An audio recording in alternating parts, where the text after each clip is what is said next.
Shalom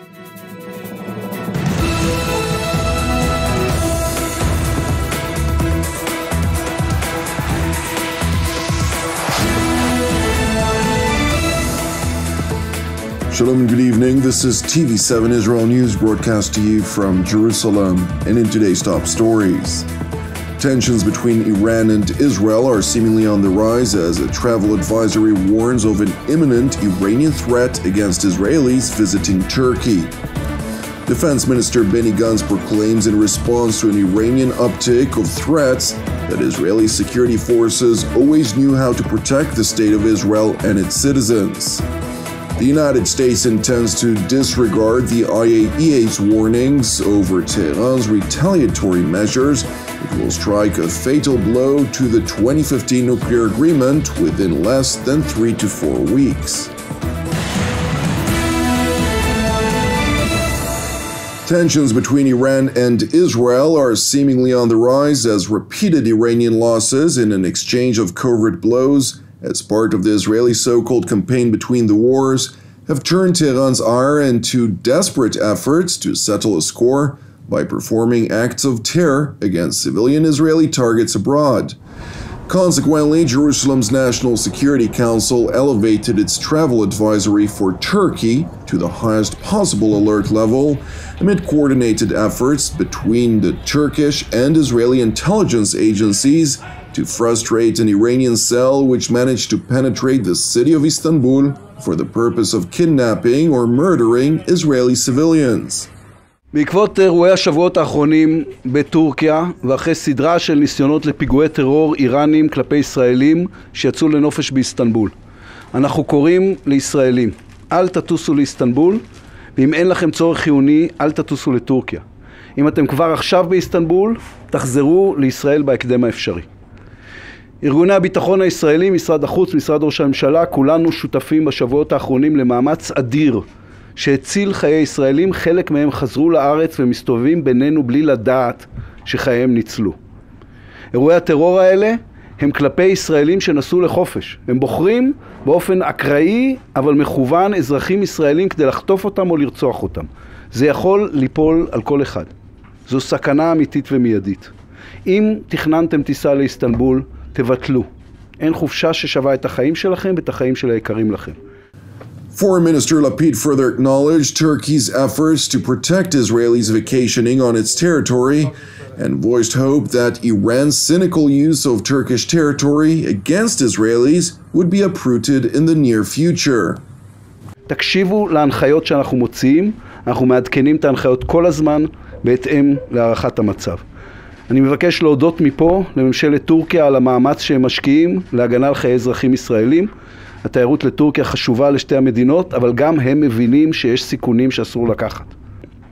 אנחנו מקווים ומאמינים שההזרה הזו לא תהיה לטווח ארוך, זו עונת התיירות. נעשה כל מאמץ להביא תוך זמן קצר לרגיעה ביטחונית שתאפשר לישראלים לשוב לטורקיה וליהנות מכל מה שיש לה להציע.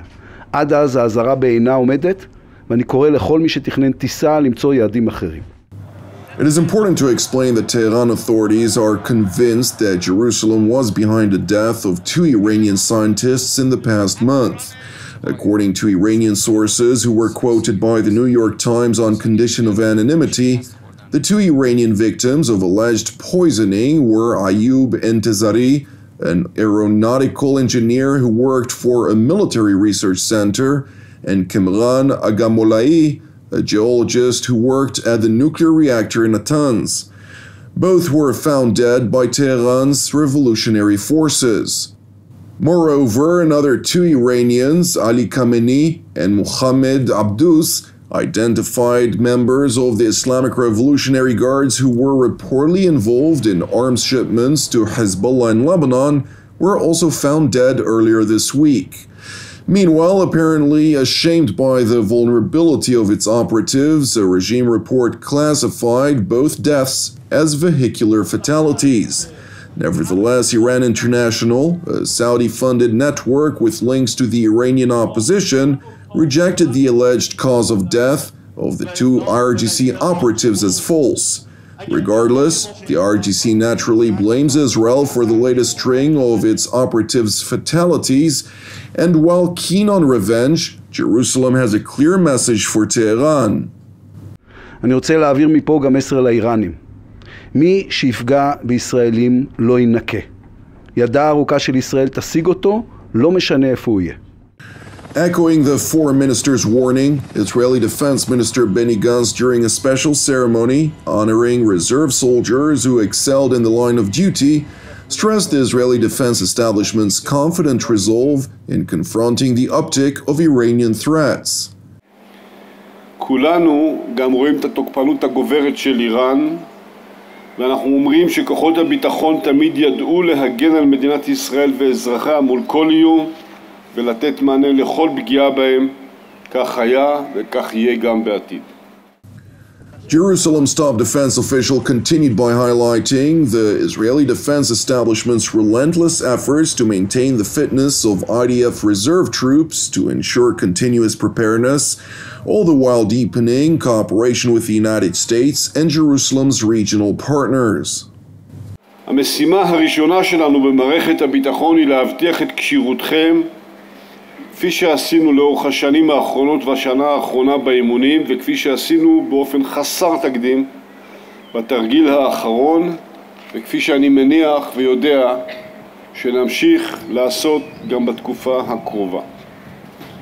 אנחנו רואים את מרחב האיומים משתנה ומתעצם במגוון חזיתות ולכן אנחנו פועלים באופן משמעותי לבניין הכוח של צה"ל ושל כל זרועות הביטחון לצד הגדלת שיתופי הפעולה שלנו עם ארצות הברית, בעלת בריתנו החשובה ביותר, ועם מדינות נוספות באזור. It is interesting to know that while U.S. President Joe Biden had previously acknowledged his intentions to travel to Saudi Arabia as part of a regional tour that is expected to include Israel, the American leader noted earlier this week that the trip to the Arabian Kingdom was not yet finalized, while further revealing that its core purpose is related to Israeli security rather than circulating reports linking the anticipated visit to Washington's aspirations for Riyadh to increase its oil production that would consequently lower global energy prices. Sir, whether to go to Saudi Arabia? No, not yet. What would be the holding up the decision at this point? Are there commitments you're waiting for from the Saudis or on the negotiations over peace talks? The commitments from the Saudis don't relate to anything having to do with energy. It happens to be a larger meeting taking place in Saudi Arabia.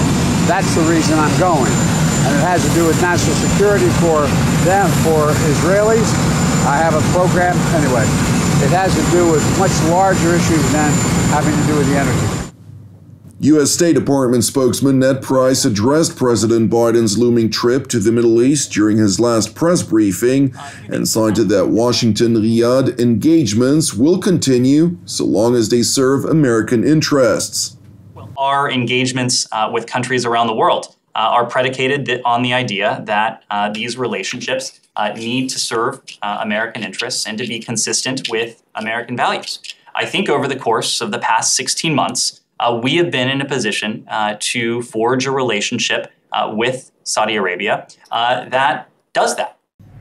Price failed to mention that the referred to hundreds of cross-border attacks were directed by the Islamic Republic of Iran, which regards the Kingdom of Saudi Arabia as its arch-Islamic rival in the volatile region.